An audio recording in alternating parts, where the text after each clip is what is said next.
Integrity is really important to me. Winning the right way is really important to me, and making sure the players, because I think everyone forgets, like, the players were put in the most difficult position during the situation. Like, their character was questioned, their integrity was questioned, and that can't be happening. Like, it's not them.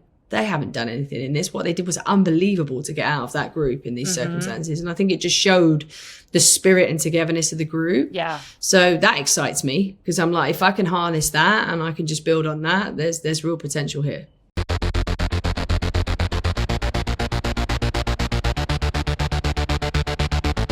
Today's guest is one of the most influential managers ever, someone who has fought for better standards in the women's game, both as a player and as a coach. She's been the head coach of Man United, San Diego Wave, helping build both programs from fledgling clubs to competing for titles.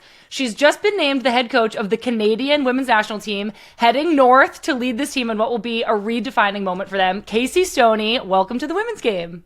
Thanks for having me on. I'm really excited to chat and really excited to see you. Are you coming to us from San Diego? I am, yes. It's a little bit warmer here. Part of the remit for the job was that I could stay located where I am, because obviously I've got young children and a family, and yeah, there's been a lot of change in the last kind of year, 2 or 3 years. So just to give them a bit of stability, I am staying currently where I am. That's amazing. Well, I'm somebody who's lived in both Southern California and England, and I feel like San Diego is like the least English city in North America. You just mentioned your kids. What do they think about this magical, sunny place that is San Diego? It's very different. Like, culturally, you have to adjust. It's so far from England, it's untrue. Like, it literally doesn't rain here, which, living in Manchester, as you will well know, it does not stop raining there. So they love it. Like, everybody's so positive here. The sun's shining. Like, the hard part is once you live in San Diego, it's really difficult to live anywhere else.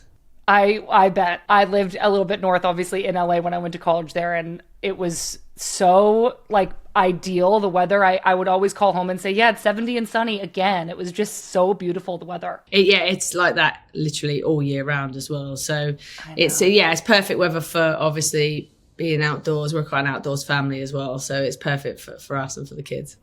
Well, as you mentioned, you and I kind of crossed paths in, like we said, the most English city in England, Manchester. This was in 2020. I was playing for Man City and you were coaching Man United and my U.S. women's national team teammates, Kristen Press and Tobin Heath. I'm curious for you, what was it like working with them? Were there any big differences or surprises about coaching Americans? Yeah, there was. And I was actually really pleased we signed them, because I think there's a mentality piece to American players of like unbelievable drive to compete, to win. And they really definitely left that, I think, as a legacy in the locker room. So big shift, also like complete standards driven. Like, if it wasn't good enough, they would let you know. And I really like that. I'm a direct person anyway, and I love feedback. So I think in terms of the club and what we provided, they help me to drive standards, help me to raise the club to the level that, you know, the players deserved. And they were just great to work with. They were unbelievably smart in terms of the game, great players, great people, and really contributed to the team. They've always spoken so highly of you. And I remember crossing paths with them in Manchester in the little square we used to live in, and all just being like, it's so crazy we're here at the same time. Rose Lavelle and I learned a lot from our time overseas as well. I do want to hear all about your new role with Canada and all the exciting challenges ahead with that. But I want to go back to the beginning a little bit about your journey into coaching. So before you were a coach, you were a player. And in addition to playing and captaining the English women's national team, you also played for Chelsea, Arsenal, Liverpool. There was actually a point during your time at Chelsea in 2009, you were maybe 27, you served as coach and player. How did you manage that, running around on the field while simultaneously managing the team? I don't advise anyone to do it. It's pretty near impossible. I decided at like the age of 16 to take my coaching badges. I always had to work. Like I was okay in school, but I wasn't amazing in school, and football was my passion. So kind of fell out of school at the age of 17, went on to do like my coaching badges, coached school kids. I've coached academy kids. I've run the Chelsea Academy, which was this kind of 16 to 19 program, which involved driving the minibus, washing the kits, sorting out education programs, housing, accommodation, the lot. And then like you say, I think it was 2009, our manager was moved on. And then I got a phone call on a Friday night to say, you're in charge on the weekend. weekend. And obviously I was a little bit surprised. We weren't full time. We virtually had no staff. So trying to deliver a session about defending crosses and as a back five unit whilst you're in it is pretty much impossible. So I would have to like train in the morning before I coach the academy and then just take the sessions in the evening so that I wasn't in them, which isn't ideal for my career. So I did it for about 6 months, learned an awful lot about myself and the team and who I was as a coach. And obviously I was still running the academy at that time as well. So I was coaching players that were in the academy that were also in the first team. So it was a difficult situation, but one that I really enjoyed and one that really kind of inspired me to want to be a head coach sometime. Well, I've dipped my toe into coaching a little bit. I've been coaching this local team, Vermont Green, and I coached them last summer in an exhibition game, just one game. It was way harder and way more stressful, but also way more fun than I expected it to be. And I'm sure that the transition has lots of trial and error for everyone. So actually, our Olipop gut check of the week for you is there one thing you wish you knew when you were making that jump from player to coach? I don't think anything can prepare you, to be honest, Sam. It's one of the best jobs in the world, but it's also one of the most stressful jobs in the world. Like, you're not just managing a squad of 25, 26, you're managing the whole staff environment. And obviously I've taken on two huge challenges of building clubs from absolutely nothing and the challenges that come with having a lack of resource, building things and people not necessarily having done their roles before. So I think the one thing I really kind of prepared myself for was the transition. Like, I've been coaching for 20 odd years before I even went into it. So I feel like that prepared me. I think what doesn't prepare you is like the management of people, the different dynamics of the human element that's in the environment. But I suppose I learned a lot, if I'm honest, of things that happened to me that I would have handled differently and things that I saw happen to my teammates that I would have handled differently.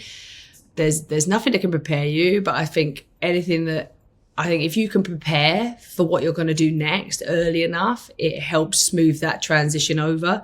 One of my biggest obstacles, to be honest, was leaving the playing side behind. So not expecting people to do things the way I do things, not thinking that everybody would be as professional as me, not expecting people to do it the level that I would do it at. And I was working in the championship to start with. So that was a big transition for me of like, don't put your expectations of yourself on others. That's really, really interesting. You mentioned the roles that you've had building clubs kind of from the ground up. And so the first time, I believe you did this in 2018, you're 36 years old, you were named the first coach of Man United's brand new women's team. You had already, as a player, been advocating for more opportunities for women in soccer. And I'm sure this was like a huge opportunity, but I imagine this is such a globally iconic club. There was a lot of pressure. I imagine you were nervous as well. So where did you start knowing this was like a new team, this huge opportunity? What was most important to you to start? Oh, it was massive. And you don't realize how big Manchester United is until you get in it and you realize it's an absolute monster. The main priorities for me to start with were to build like a really good roster that I knew had real good young players. Like, I took the likes of Lauren James on at 16. Ella Toon was really young. She came into the squad to build a young team mixed with some experience that had already played in the WSL at that point. So bringing in the likes of Siobhan Chamberlain and Alex Greenwood into the environment, but also knowing that we wanted the right people on that journey, the people that were going to be excited, that were, we were on a development journey. We started in the championship, people that were going to buy into what we were doing as a club. And also get the right people around me staff-wise, because we were quite limited in the first year. Like, I didn't have an analyst, I was the analyst. Like, we didn't have team ops. Like, we were a team of 5 or 6 staff running the entire program. But what we did have was really good support from people within the club that had already done their roles for many, many years and understood the club and the fabric of the club. So it was certainly a learning curve. We had lots of challenges in the first years. There's things you can't foresee that happen, but we ended up being really successful, getting promotion with 2 games to spare. We were chasing 100 goals. And I'll be honest, I remember walking out for the first game and I'll be honest, really nervous, like not knowing where we were at, how we were going to do, and just thinking, and then we won 12-0. And I was like, okay. Yeah, it was, yeah. And we kind of had a mantra of like, we're going to crawl, we're going to walk, we're going to jog, then we're going to run. And we kind of bypassed crawl, I think, by winning 12-0. And the expectations just went through the roof then. Wow, that's really incredible. You mentioned the team was really successful. You won 52 out of 77 of your games there as manager, but you ultimately chose to leave in 2021. And it sounds like you were dealing with some frustrations around funding and really professionalizing the team. I'm curious if there was a moment that was kind of a breaking point where maybe you realized the most powerful statement you could make would be to step away? It's the hardest decision I've ever had to make in my career. Like, I put my heart and soul and everything into building that, you know, and gave up an awful lot to make sure it could be successful. So, yeah, there was elements to the club where I just felt we kept saying to players we're the best in the world and on off the field. And I just felt that that was maybe true for the men, but definitely not true for the women. And there was definitely a point where we were fighting for Champions League spaces. Like, it's only our second year in the Super League. And I couldn't get a pitch to train on at Carrington until like 5 o'clock in the evening, and we had to travel to Arsenal the next day and play. And I'd been fighting for quite a few different things on and off the field. And obviously I'm very principled. Most of the clubs I've left have been because I feel like the standards haven't been raised and they haven't been met, and that the players deserve more. And I just made the decision that I would step away, and that was the most powerful message I could send. Terrifying. I've got 3 children. You know, it's only my income that's coming into the house, but like, there's no way I could go into that dressing room and that environment every day and look at those young women and say that I was really fighting. Because one of the biggest things I've always said is, like, I will fight tooth and nail now to make sure that my little girls have got the same opportunities as my little boy. And I have to be able to look at myself in the mirror and say that I did that. And if I didn't make that decision, I felt like I couldn't do that. So it was a hard decision. I think it was the right decision. It was difficult because, like I said, I'd invested my life into it.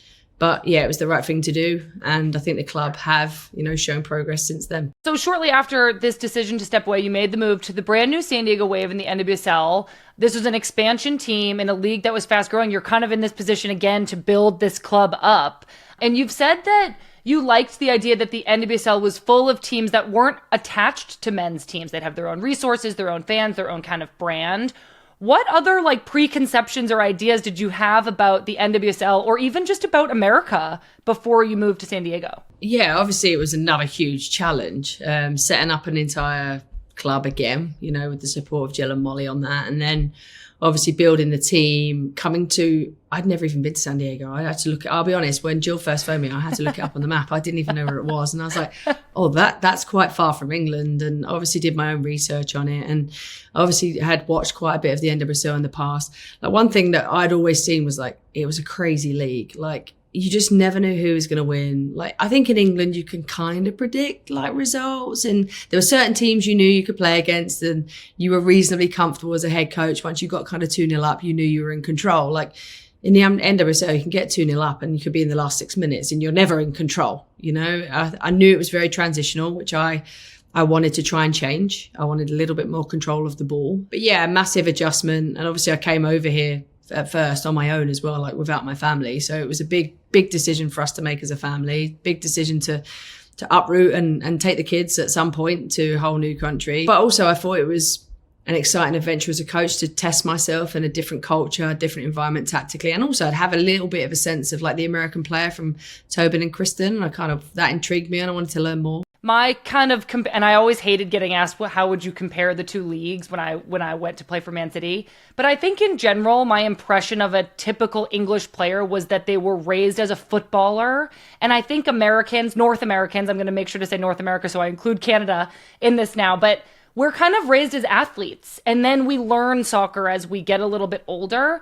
And I'm wondering if your experience was similar and kind of what your expectation was for the players, how they would approach the game and what you thought you could bring to them. Yeah, I have to say though, like, you were an unbelievable athlete, but an exceptionally talented player. Like, you had everything. And I remember when there was a game we weren't playing, you was not playing, and I was like, we've actually got a chance of winning today, because I think you were one that combined that both, like the ability to like drive through midfield, the powerful athlete, but with the technical ability. So I completely agree. I think there's an element of athleticism, but I also think that comes from the coaching that's here. I've been out, I've watched the youth games. Like, if I wouldn't want to be a midfielder, because it just bypasses you a lot of the time. And it's like, get the ball forward, score goals, run, compete.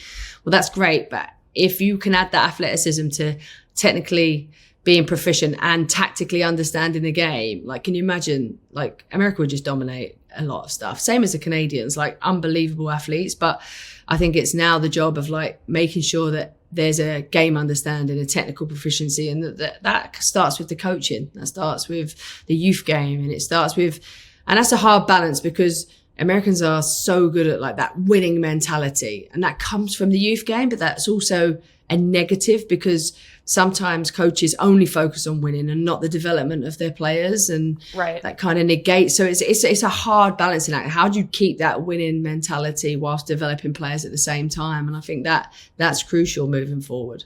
You and the Wave had an incredible first season in 2022. You were the only coach to lead an expansion team to the playoffs in their first season. And then in your second season, you guys won the NWSL Shield. The third season, the team stumbled a little bit, and you were advocating your players during this time, criticizing the league's unreasonable scheduling. But very suddenly, the Wave parted ways with you anyway, midway through the season with a 3-5-6 record. Everybody was shocked. I was shocked. You guys had just won the Shield the year before. And you were replaced by a combination of two interim managers, Paul Buckle and then Landon Donovan. What was I've heard you talk a lot about, obviously, the shock of this and the repercussions of it. And I'm curious, the succession plan, what was your reaction to hearing kind of what the club had lined up or didn't have lined up next in your wake? Yeah, I think the hard part for me was obviously the club when I went into it was very much about female empowerment, female leadership, women leading the club. And then when I obviously got let go, there was two male coaches that, had no experience in the women's game. And that's not a negative on them. That's like factually correct, And I just was disappointed, to be honest, because I felt that the message the club sent just wasn't carried on after my departure. And I think it's so important in the women's game that there is opportunities for female coaches. There is opportunities for female leadership. And that was one of the reasons I went to Wave, was because they were going to be a standalone club. And that's the first time I've ever been able to be part of that, which is incredible. And all the resources are poured into women. And two, because it was going to be a club for women led by women. But obviously that remit has changed now. And it's unfortunate because I think it's a club with so much potential. And I think female leadership is really, really important, and visibility is really important in the game. I know there's so much to consider here with this question. I feel that fans are kind of constantly questioning this male coaches coming into the women's game. And one of my questions is, from your perspective, someone who's so familiar with the landscape, are women being given opportunities early on enough in order to become qualified and ready for these kind of head coaching roles? Do you know what could change within the system in order to get more women in head coaching roles in the NWSL and elsewhere? Well, I only have to take the youth clubs in the local area, and you can walk on any field, any tournament, and how many females are out there coaching.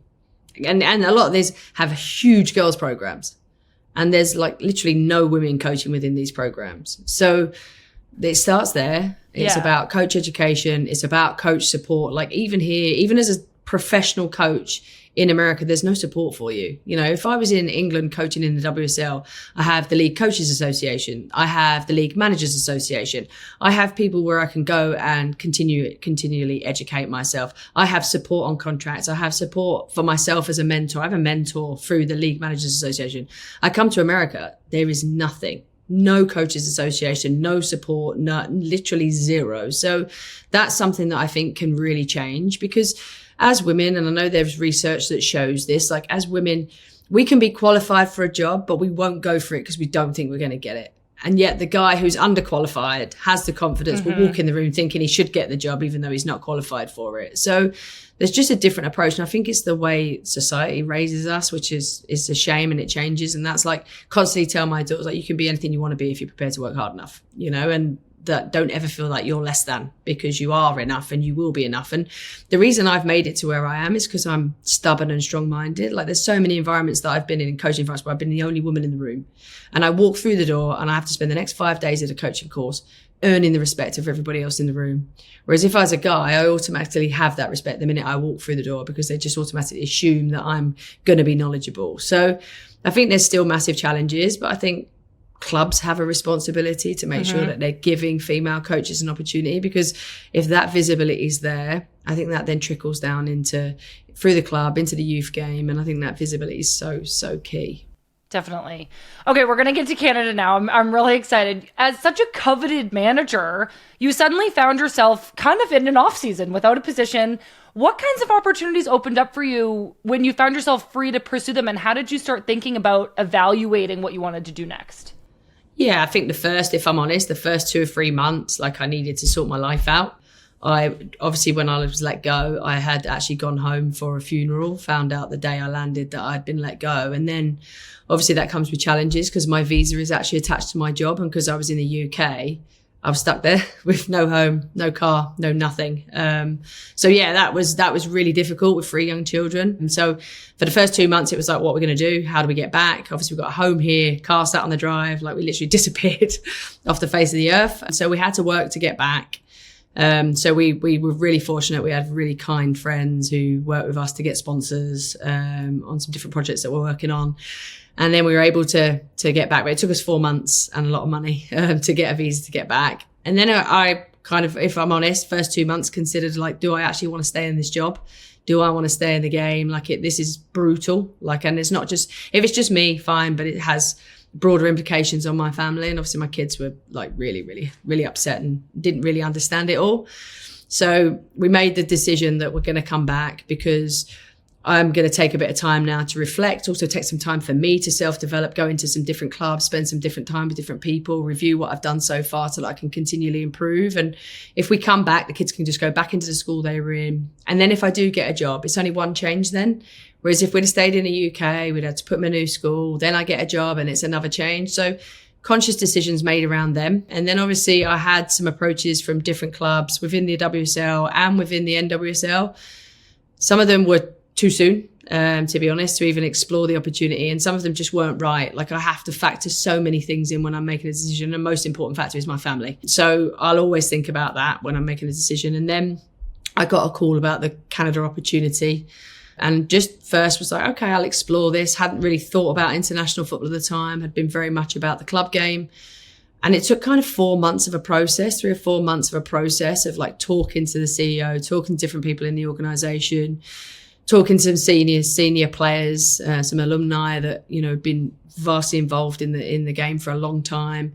Then an extensive interview process. And I was actually really impressed with the process. I thought these have got really good hiring processes. The detail was really good.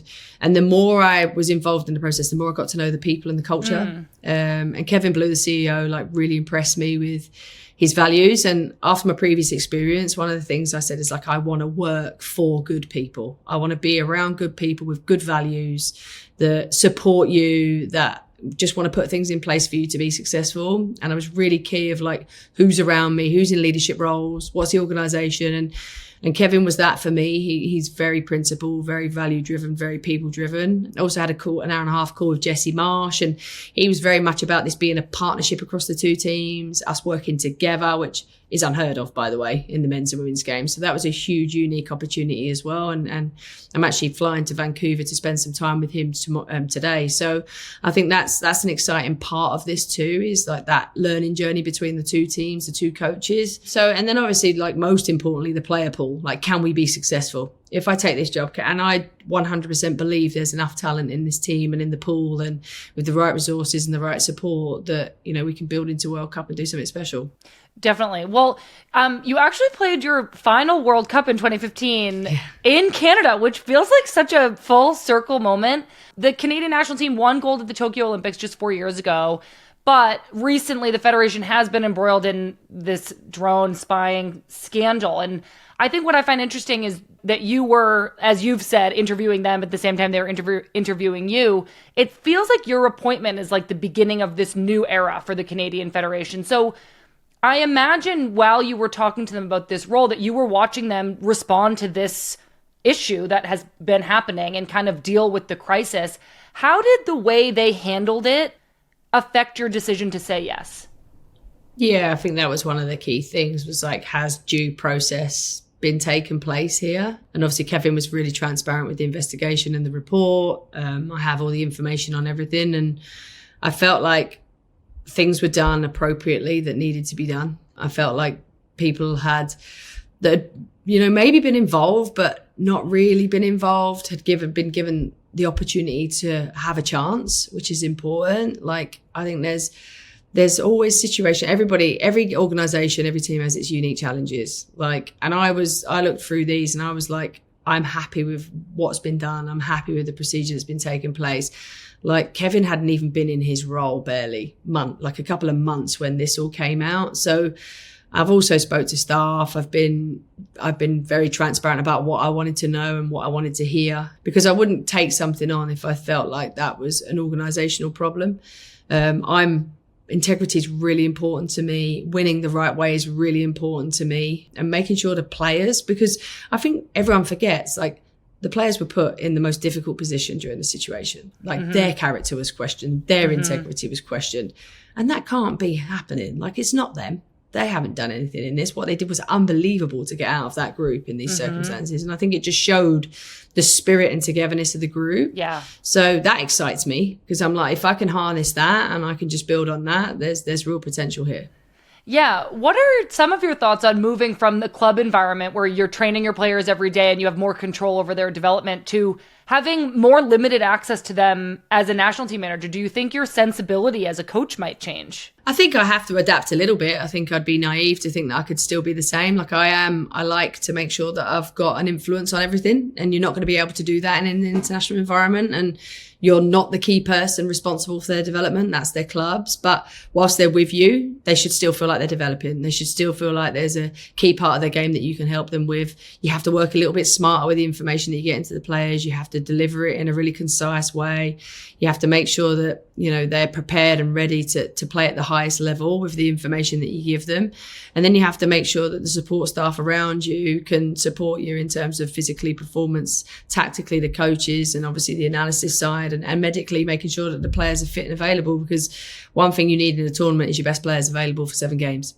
So it's just making sure those pieces are looked after. But I'm going to have to adapt. I like the day-to-day, but I'm still very much day-to-day here in terms of prepping for the opponent, making sure I'm watching league games. Like, I'm off to the UK at the weekend to watch some games in the WSL, and then I'm off to the 17s camp to be part of that and see them. So I think there's different parts of the game that I can develop here, and also helping Canadian soccer in general. There's a new league starting there that's going to be really exciting, and obviously looking across the pathways on how I can support that too. This is my last question for you. When you kind of dream and think about the future, the World Cup in 2027, what do you see as the greatest strengths of this Canada team, and what do you plan to do with that as you work towards the World Cup? What impression could this team make at the tournament? I think one of the things you can always say about Canada is, like, they're defensively organised. They're really hard to beat. Now it's like, how can we make sure that we excite and attack and get people off their seats and score goals? And you still have to have that clean sheet mentality, because making sure you don't concede in tournaments is huge, but making sure that you can score in key moments, and you've got to create more chances to be able to do that. So I think there's some real good attacking prowess in this team, and it's how I can set them up to get the best players on the ball in attacking situations. Well, I am excited to see what you're going to do with this team. It was so great to catch up with you. I'm really happy for you and your family that you're enjoying San Diego. Thank you so much for being here, and good luck. Thanks for having me. Thank you.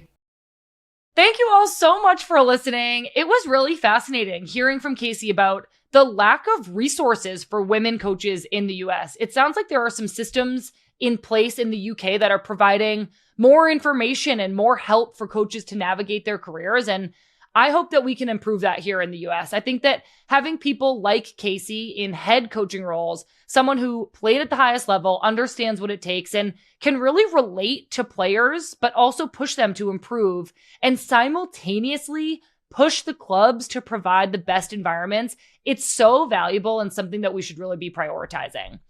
Next week's guest on Friendlies is OL defender Sofia Huerta. I love Soph, and I loved chatting with her about her loan to France and what it's like playing for such a historic club in Lyon. We also talked about her commitment to changing positions in order to make the national team and what it meant to her to make the World Cup roster in 2023. I love Soph. I had so much fun talking to her, so be sure to tune into that interview next Thursday. In the meantime, follow along with us on social media at Women's Game MIB, subscribe to our newsletter, and we'll see you next week. A brand new episode of Good Vibes is dropping on Tuesday. Thank you all so much for being here, and we'll see you soon.